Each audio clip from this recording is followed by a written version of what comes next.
Saudações a todos. Venho gravar esse vídeo para a discussão de um tema que, embora sendo eu uma pessoa dada mais à escrita do que à verbalização, entendo que determinados temas, dependendo da sua natureza, podem ser melhor expostos e captados pelo público através dos vídeos, das gravações ou mesmo de palestras, de apresentações, onde existe uma interação maior do que pela palavra escrita, que tem suas limitações, né? Por exemplo, quanto à entonação, quanto à própria imagem da pessoa que transmite a mensagem, etc.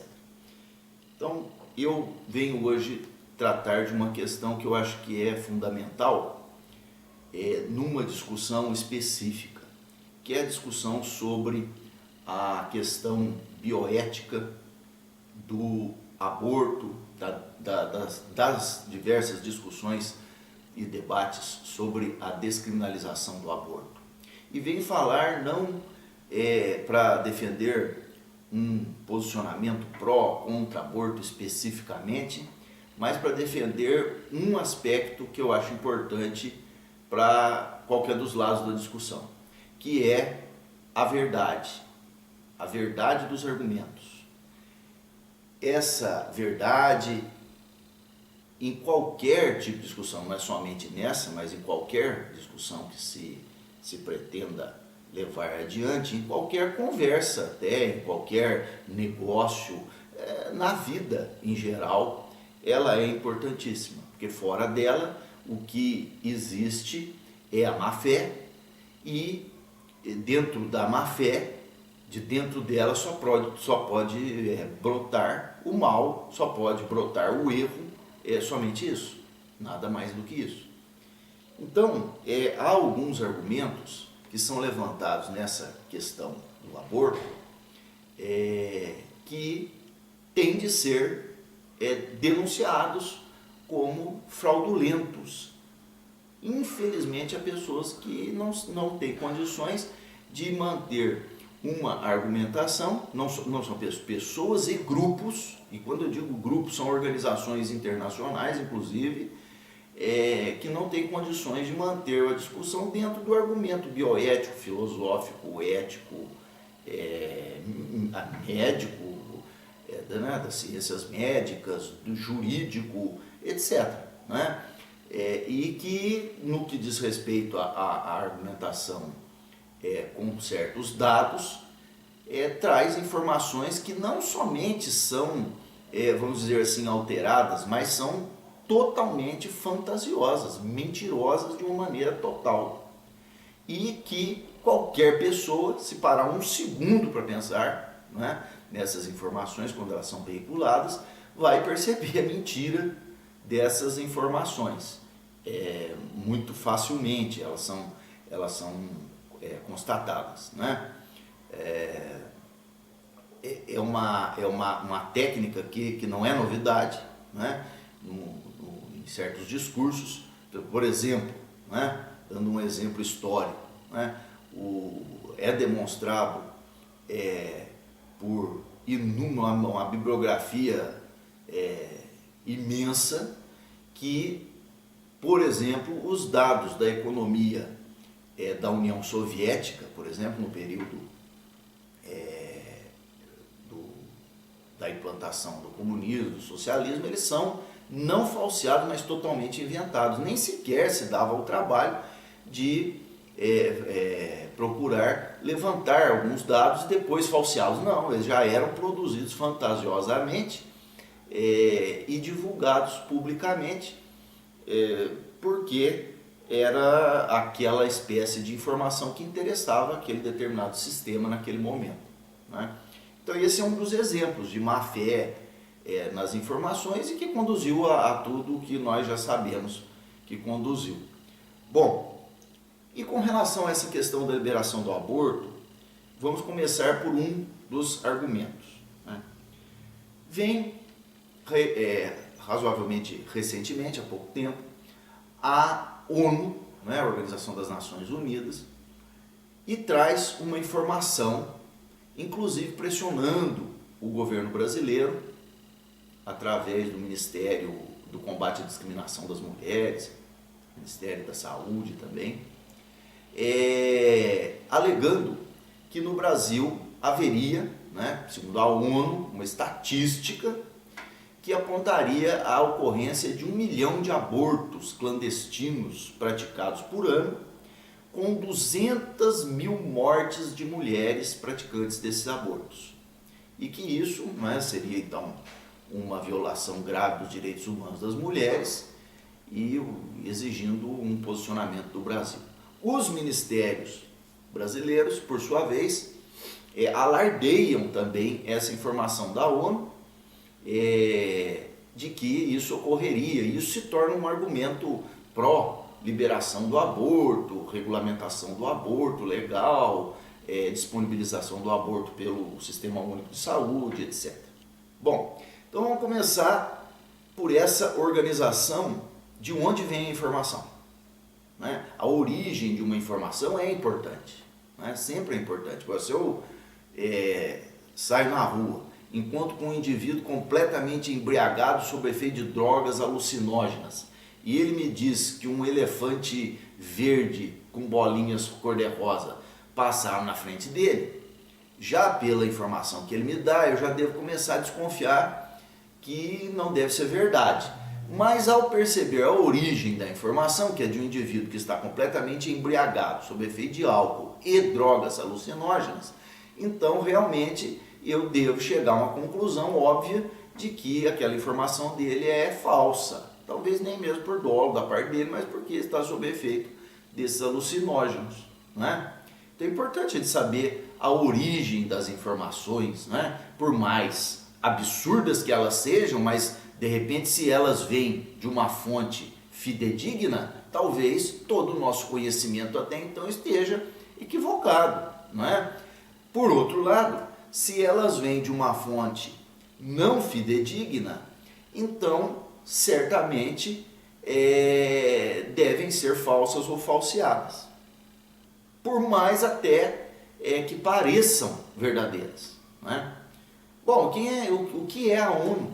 Não é? Essa Organização das Nações Unidas, aquilo é um reino da mentira, qualquer idiota sabe disso, não é? Você vê que é uma organização que tem por pretensão, né, a instalação de uma chamada nova ordem mundial, mas que para esse desiderato, para esse fim, se vale de uma série de mentiras o tempo todo, né? Há uma ocultação de fins e meios o tempo todo, isso é visível, né? Aliás, visível desde o surgimento lá embrionário da ONU, lá na época da chamada Liga das Nações, onde já era, naquela época, um império da mentira, né? Então, quando chega uma informação de uma fonte dessas, e muitas vezes quem traz essa informação para o debate, traz batendo no peito, batendo na mesa, dizendo, não, porque é da ONU, e justamente por isso que não é confiável. Agora, bom, mas pode ser que de vez em quando a ONU fale verdade, com certeza, né? Os maiores mentirosos, de vez em quando, possivelmente, eles falam, né, verdades. De repente isso poderia ser verdade, né? Será que pode ser? Vamos imaginar se pode, né? Tem um ex-primeiro-ministro britânico chamado Benjamin Disraeli. Um dia ele disse assim, e é uma frase emblemática e verdadeira: existem 3 espécies de mentiras: as mentiras comuns, as mentiras infames e as estatísticas, numa ordem crescente de grau de falsidade, né? Ou seja, as estatísticas mentem muito, né? Bom, as estatísticas da ONU mentem mais ainda, né? As estatísticas dos nossos ministérios também não são nada confiáveis. E num caso desse, uma estatística dessa, ela não pode ser confiável. Venha de onde vier, pode vir da ONU, da Igreja Católica, do Movimento de Defesa dos Direitos das Mulheres, de onde for, ela vai ser sempre mentirosa. Por quê? Simples. Como o aborto é crime no Brasil, ele é previsto como crime, não há como fazer uma estatística correta do número de abortos clandestinos que acontecem.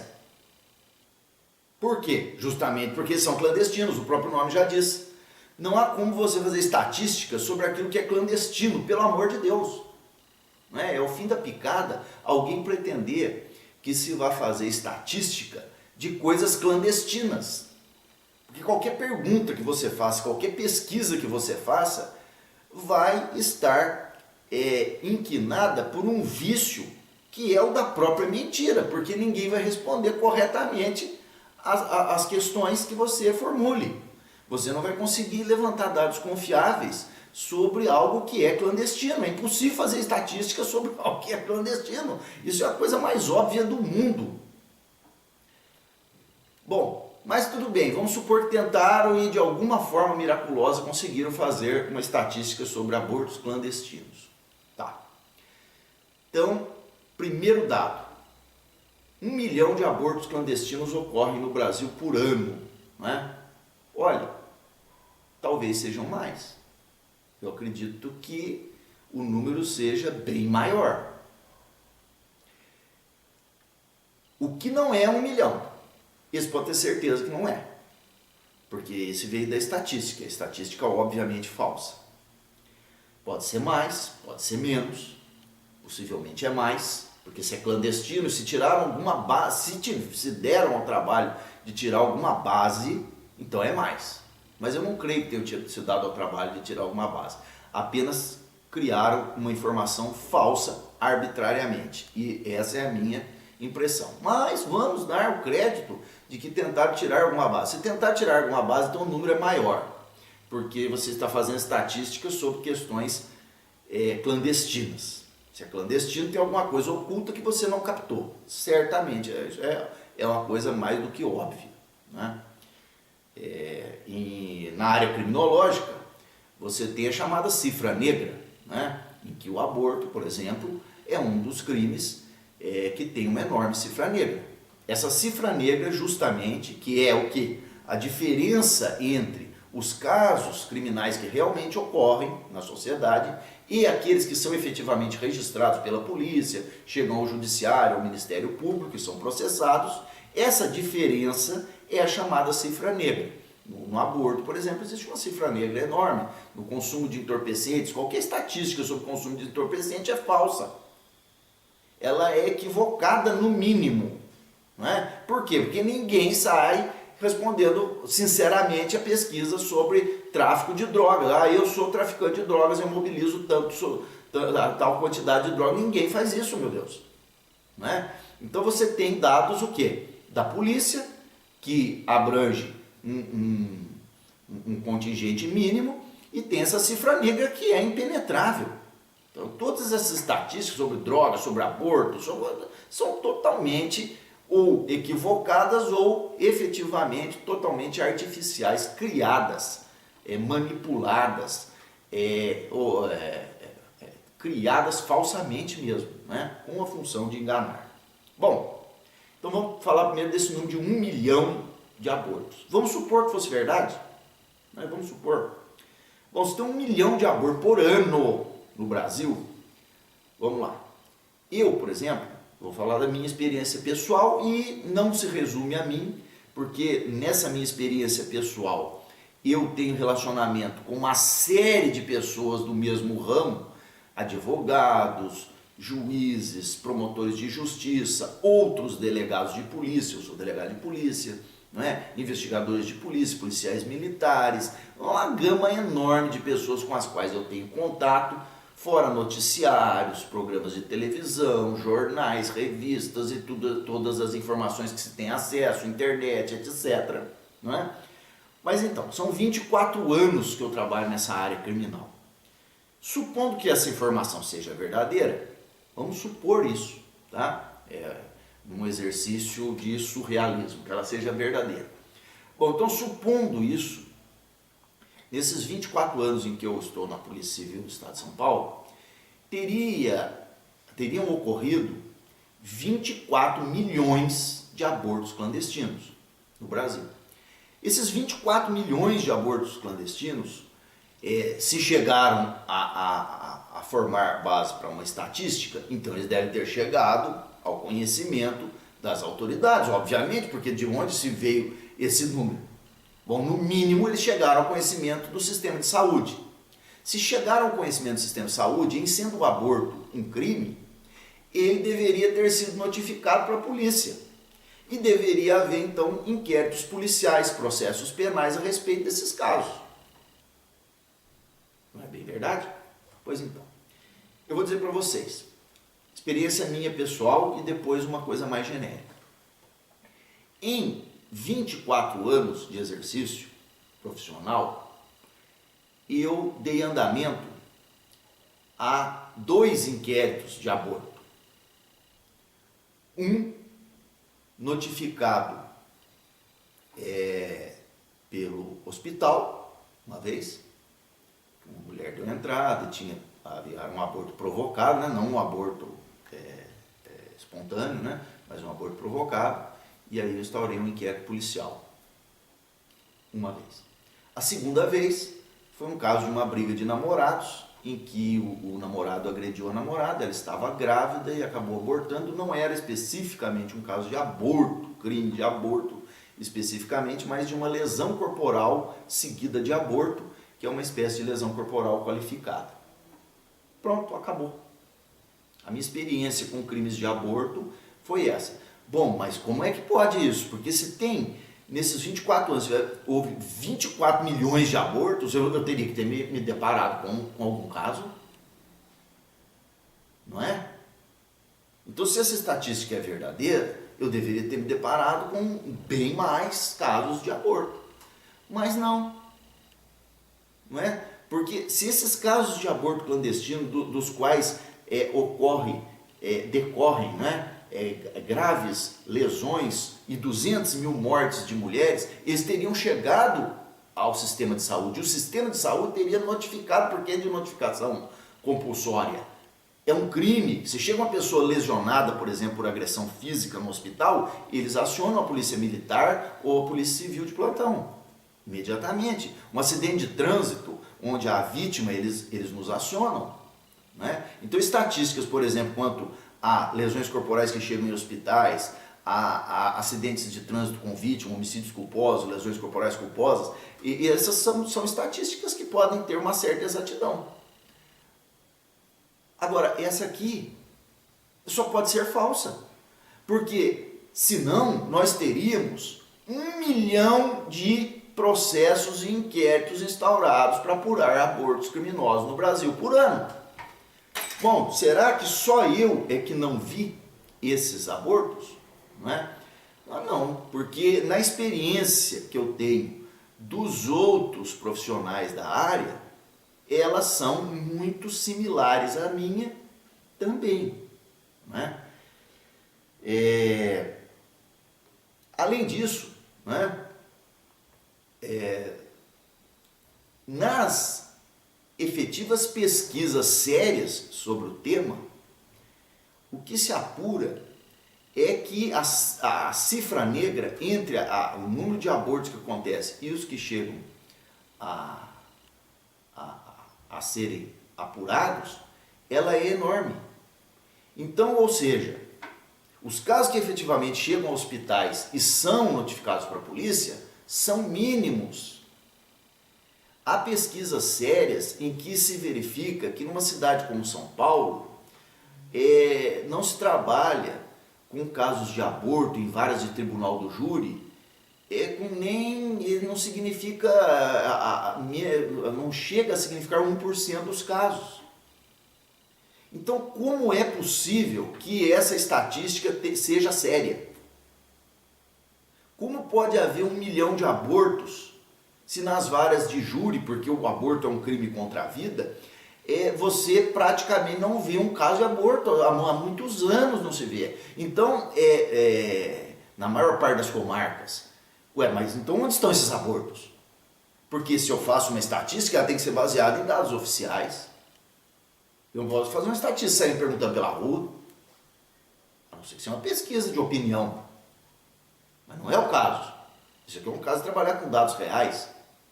Então, teria que ter chegado aos hospitais, teria que ter chegado ao sistema de saúde. O sistema de saúde, por sua vez, teria que ter notificado as delegacias de polícia. Não há nada disso.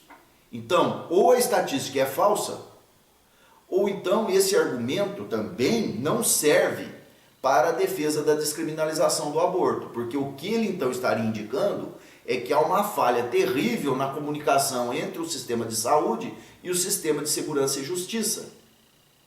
E que se não houvesse essa falha, então o aborto seria devidamente reprimido. Nos casos em que ele acontece. E aquela cifra negra de que eu falava seria muito menor, mas eu não creio que seja isso que aconteça. Porque os médicos, os responsáveis pelos hospitais, obviamente eles não têm nenhum interesse em ocultar os casos de aborto que acontecem, muito pelo contrário, eles têm interesse em notificar, porque a obrigação deles, eles estão sujeitos a responder criminalmente se não o fazem. Então, para que alguém iria ocultar casos de aborto praticados por terceiros que eles nem conhecem? Não há nenhuma lógica nesse raciocínio. Outra coisa interessante, agora as 200 mil mortes de mulheres por problemas com aborto que a ONU alega, né? Os ministérios brasileiros, por sua vez, repetem incansavelmente. Também não pode ser um dado verdadeiro. Se fosse um dado verdadeiro, esses casos também estariam sendo apurados nas delegacias de polícia, nos fóruns, etc. E não estão, não existe. Outra coisa, você que está me ouvindo, eu, meus parentes, meus conhecidos, meus amigos, as pessoas que eu já vi, os jornais, os noticiários, etc., toda a minha experiência de vida, agora já a gente pode botar 43 anos, vamos botar um pouco menos, né? Uns 10 anos de idade para frente, quando a gente fica mais pertinho, né? Uns 33 anos pelo menos de vida, eu nunca conheci ninguém, nenhuma única mulher que morreu por causa de um aborto clandestino. Significa o quê? Que não morrem mulheres por causa de aborto clandestino? Não. Significa que não são 200 mil por ano. Porque se fosse 200 mil por ano, em 43 anos de vida, ou 33 anos, imagine, façam as contas. Quantas mulheres teriam morrido? Será possível que um ser humano passaria por isso, pela vida, sem ver? Não é? É porque é pouco. Isso daí é algo que obviamente acontece, mas não é nessas proporções que se pretende divulgar. Não é? É claro que acontece, ninguém vai negar que pode acontecer de uma mulher morrer em virtude de um aborto clandestino. É perigoso mesmo e pode morrer mesmo. Não é aconselhável que ninguém se submeta a isso. Mas que são 200 mil casos por ano, isso é totalmente inventado, não tem base real nenhuma, e isso pode ser comprovado por qualquer pessoa que pare um segundo para pensar quantas mulheres que morreram por aborto eu conheci. Por aborto especificamente, inclusive clandestino, né? Aí você vai chegar, a grande maioria das pessoas vai chegar à conclusão, nenhuma. Uma ou outra pessoa vai falar, teve uma que eu conheci. Mais de uma? Dificilmente.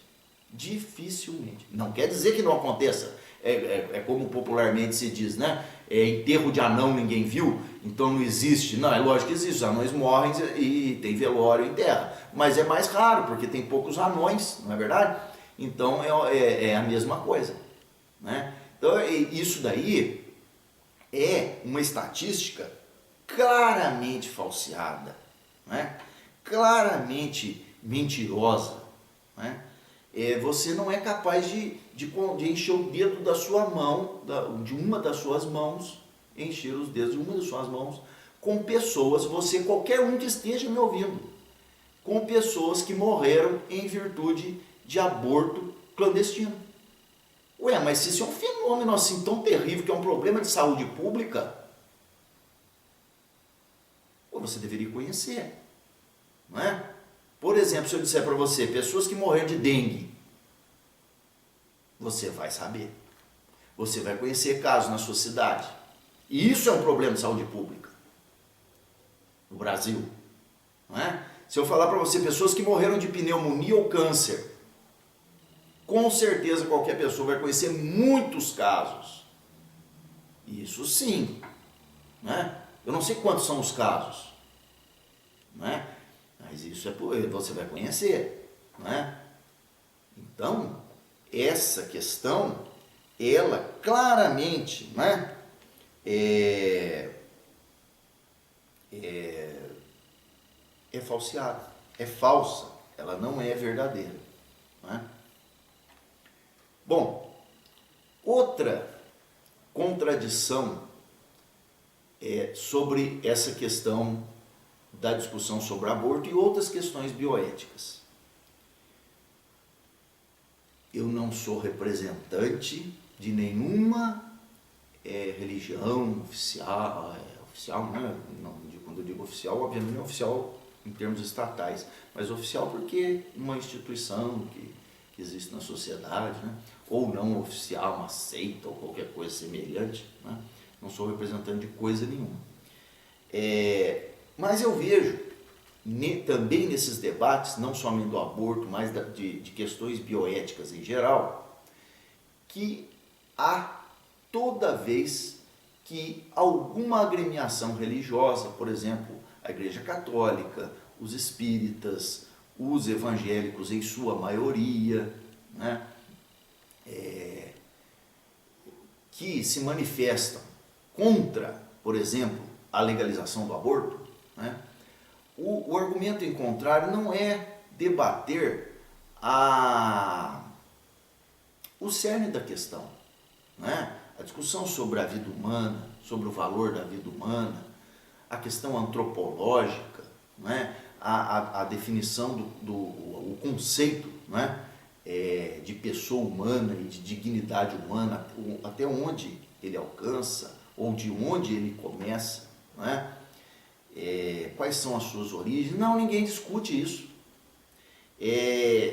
Passa-se, assim que um religioso ou um grupo religioso tenta se manifestar nessas questões, passa-se a dizer que a religião, o grupo religioso, a pessoa que traz na sua argumentação um elemento religioso, ela não tem direito ao discurso, ela não pode falar, ela não pode participar dessa discussão. Ao mesmo tempo, qualquer ONG, qualquer grupinho de pessoas que se reúnam ali por qualquer espécie de ideologia, pode se manifestar. Bom, que eu saiba, a Constituição brasileira, ela estabelece a liberdade de consciência, de religião, de crença e, principalmente, de expressão. Essa liberdade de expressão, ela não é limitada porque a pessoa exerce uma outra liberdade que é de crença e de religião. Para eu exercer liberdade de crença e de religião, então eu tenho que limitar a minha liberdade de expressão. Isso não está escrito em lugar nenhum e muito pelo contrário. Para que eu possa exercer o meu direito de religião livre, não é? Num Estado que Estado é laico, isso quer dizer o quê? Somente uma coisa, que o Estado não tem uma religião oficial, que ele não impõe religião a ninguém, que ele não limita o exercício da religião. Mas o Estado laico, ele não é um Estado ateu, muito pelo contrário. O Estado laico, ele é exatamente o inverso. O Estado laico, quando se diz assim, ele é assim porque ele respeita todas as religiões. Ele valoriza a religião. É por isso que ele é laico. Porque senão ele poderia escolher uma religião só e destruir todas as outras, ou obstruir todas as outras. Mas não, ele valoriza isso como um elemento do desenvolvimento do homem. Bom, então quando o Estado é laico, isso não significa que ele seja ateu. Isso não significa que o Estado laico é antirreligioso. Isso não significa que a sociedade seja laica, não, muito ao contrário. A sociedade será, em geral, religiosa. Haverá uma multiplicidade de crenças e religiões que são o quê? Livres. E livres, inclusive, para participar do jogo democrático.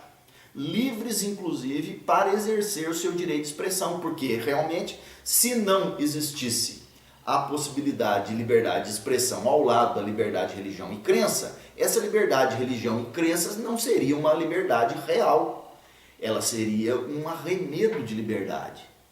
Então, a partir do momento que o Estado laico ele permite a liberdade religiosa, ele consequentemente permite a liberdade de crença, a liberdade de culto, que é uma espécie da liberdade de expressão, e a liberdade de expressão no seu mais amplo sentido, inclusive para os grupos religiosos.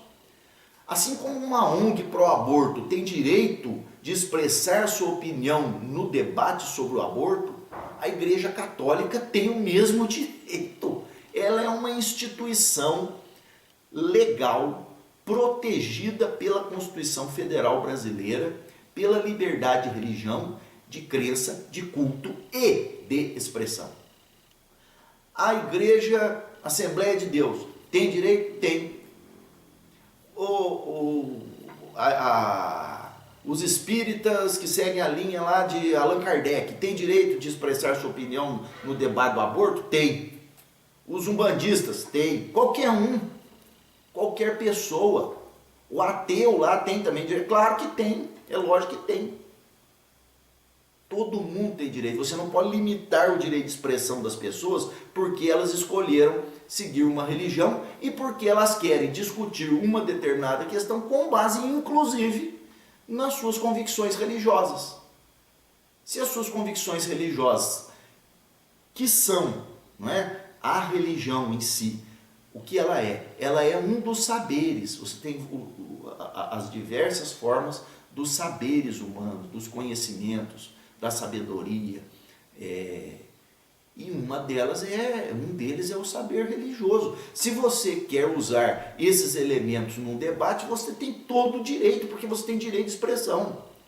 Quando as pessoas pretendem calar as religiões no debate, isso é outro falseamento, é outro procedimento de má fé, é outro engodo, né? É uma outra situação em que se distorce, não é? Em que se distorce um direito, que é essa questão, por exemplo, do Estado ser laico. O Estado ser laico significa liberdade de religião, significa que há religião, inclusive, e há também o direito de não professar nenhuma religião, nenhuma fé, não é? Claro que há.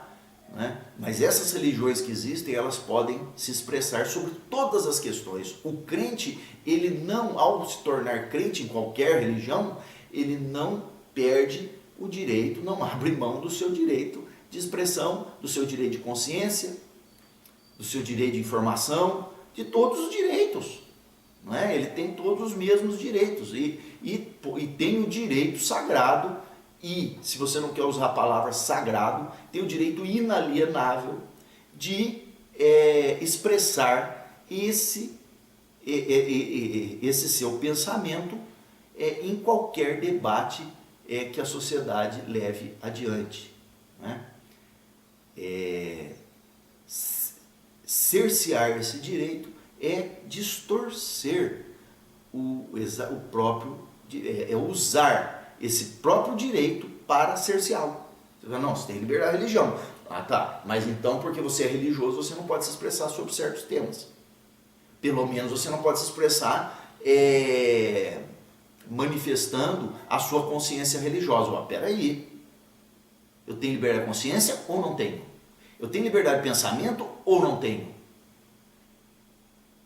Ninguém quer impor coisa nenhuma, apenas quer ter o direito de discutir, e é esse direito que está sendo retirado. E as pessoas, quando querem retirar esses direitos dos religiosos, elas alegam que são os religiosos que estão querendo tirar delas. É uma coisa esquizofrênica, é uma manifestação doentia, se não fosse intencional e consciente. Porque quem faz isso sabe muito bem o que está fazendo, não é? Senão seria doentio, porque eu falo assim, olha, o religioso não pode falar aqui, eu não quero que ele fale, porque ele é religioso. E quando ele vem falar, ele está tentando me calar, ele está tentando me oprimir. Não, peraí, pô. É você que o está oprimindo. Deixe que ele fale. Ora, se os argumentos religiosos não forem convincentes, se eles não forem abraçados pela sociedade, não é? Então, o debate será perdido por eles. Agora, o que não é correto, o que não é honesto, inclusive, o que é perverso, é ficar gritando, se fazer de vítima, de que é oprimido pela religião, quando na realidade você está oprimindo esse grupo, que é um grupo como outro qualquer, que tem todo o direito de se manifestar. E se falar, por exemplo, besteiras horrorosas, se não tiver bons argumentos, certamente numa sociedade democrática, de verdade, não onde impere a mentira, as pessoas irão formar suas convicções sobre todas as questões que sejam debatidas, levando em conta argumentos religiosos, científicos, ateus, satanistas, seja o que for, e vão chegar às conclusões que queiram chegar dentro da sua liberdade de consciência, de crença, de convicção e de pensamento. Não é? O que não pode acontecer é que o sujeito, ao abraçar uma determinada religião, ele seja obrigado a abrir mão de parte de sua cidadania, porque um grupo, que aliás é minoritário, quer impor à maioria, agora é uma ditadura da minoria, não da maioria, quer impor à maioria o seu pensamento. Mas como impor? Discutindo, conversando, tentando argumentar? Não, mandando calar a boca. E aí também, eventualmente, pode acontecer, e se a coisa continua assim, deve acontecer, que essa maioria mande essa minoria calar a boca também. Então, para que haja um debate correto, tem que acontecer o quê? O respeito mútuo do direito de consciência, de crença, de culto, de expressão e de pensamento para toda e qualquer pessoa, religiosa, não religiosa, crente, não crente, seja lá quem for, homem, mulher, branco, negro, isso não interessa. Não é? O que importa é que seja uma pessoa humana. Não é? E um outro detalhe sobre essa questão. Quando nesse debate, por exemplo, do aborto, e eu, como disse, estou aqui gravando esse vídeo para denunciar as falsidades que envolvem esses debates. Quando um determinado grupo religioso, ele vai lá para falar contra o aborto, ele é fascista, ele não pode se manifestar, isso é uma questão da religião querendo se impor ao Estado, e o Estado é laico, etc. e tal. Aí tem toda essa ladainha de má fé e mentirosa, né? e distorsiva, e perversiva do discurso. Né? Tem toda essa ladainha. Mas, quando um grupo, e não obstante também religioso, vem trazer argumentos nesse debate para defender a liberação do aborto, aí ninguém fala nada, aí pode. Se argumentos religiosos não têm validade, não podem ser sequer expressos no Estado laico, se essa monstruosidade fosse verdade num regime democrático, né? Se fosse possível uma monstruosidade dessa, então vamos imaginar que nós estamos vivendo dentro dessa monstruosidade. Então, se nós vivemos dentro dessa monstruosidade, é contraditório dizer que os grupos religiosos não podem se manifestar contra o aborto, mas pode se manifestar a favor. Não, peraí, então ele não pode se manifestar de forma nenhuma, nem contra, nem a favor. Quando um determinado grupo religioso, detentor inclusive de meios de comunicação, por algum motivo esquisito, político, econômico, sei lá por quais motivos, ou todos juntos, ele opta por perverter a própria crença que segue e que então vem a público e se manifesta a favor da prática do aborto, quando um grupo desse faz isso, ninguém fala nada. Ah, não, tá certo. Aí se torna um exemplo de abertura de consciência. Ué, por quê? Afinal de contas, isso é um argumento religioso, provindo de um grupo religioso que, portanto, deveria ser totalmente desprezado, inclusive oprimido e impedido de se manifestar. Porque, afinal de contas, o argumento religioso não tem valor. Não é? Bom, por último, uma outra questão deve ser também abordada sobre esse tema e sempre que eu tiver oportunidade, dentro dos meus limites, eu vou trazer para o público que me acompanha os esclarecimentos para que as pessoas não sejam enganadas. Esse é o problema. O problema não é você ser contra ou a favor aborto ou ser contra ou a favor tal prática ou isso ou aquilo. O problema é você tomar uma decisão livre, informada pela verdade e não enganado. Né? Então, um outro tema diz respeito à eufemização das coisas. Né?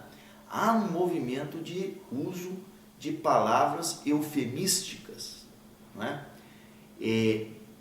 Para que a pessoa, ao ouvir essas palavras, não se sinta chocada.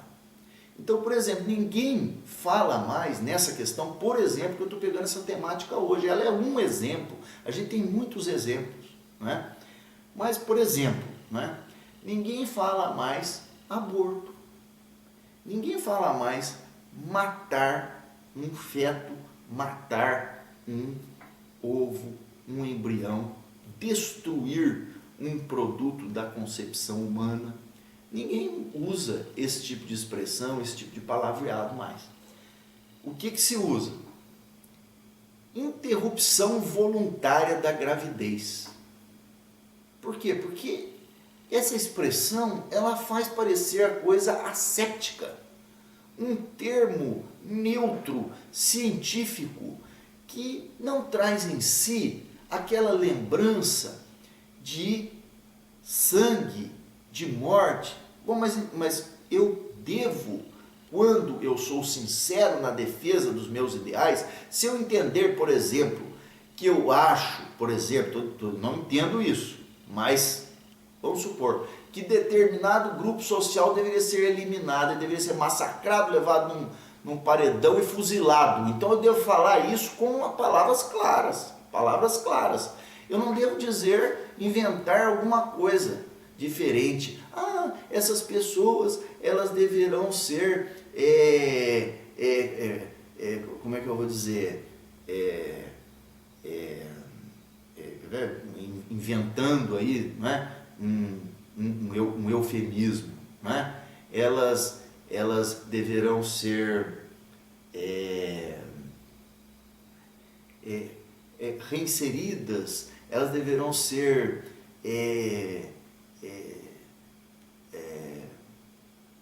eu estou querendo lembrar me lembrei, me fugiu momentaneamente. Elas deverão ser recicladas, né? Não, se eu quero defender isso daí e sou pessoa sincera e trabalho com a verdade, então eu deveria vir a público e dizer assim, olha, eu defendo que essas pessoas devem ser mortas, eliminadas através de fuzilamento num paredão, onde vai escorrer sangue mesmo. Obviamente que isso vai chocar o público. Agora, se o público for a favor disso, então ele será conscientemente. Agora, se eu venho e falo assim, não, nós vamos reciclar pessoas, não sei o quê, bom, aí eu estou enganando as pessoas. Eu estou sendo cínico, mentiroso, safado, sem vergonha, é isso que eu estou sendo.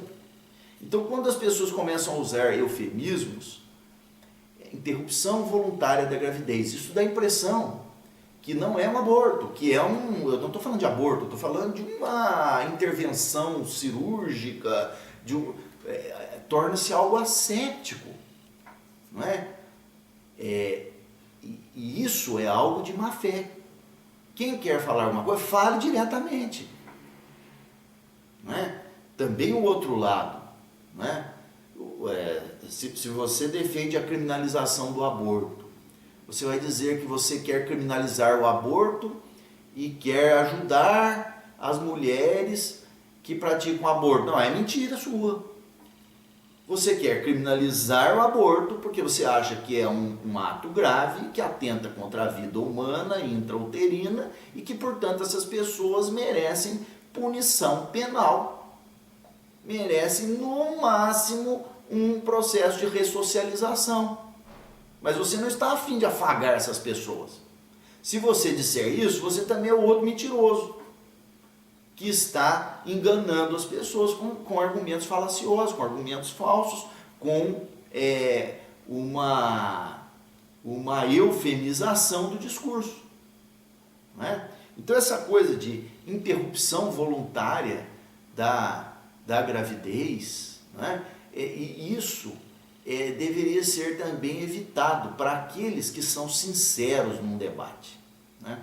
Então, por hoje, são essas questões que eu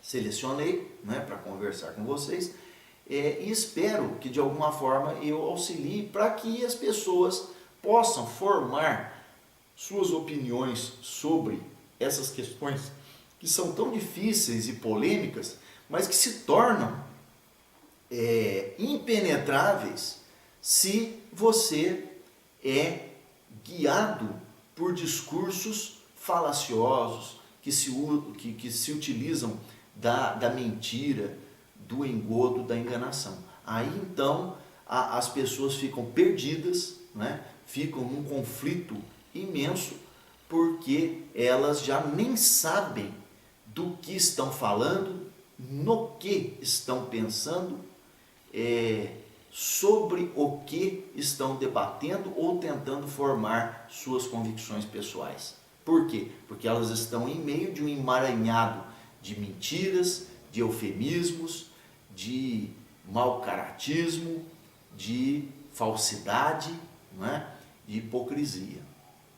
Muito obrigado pela atenção de todos e até a próxima.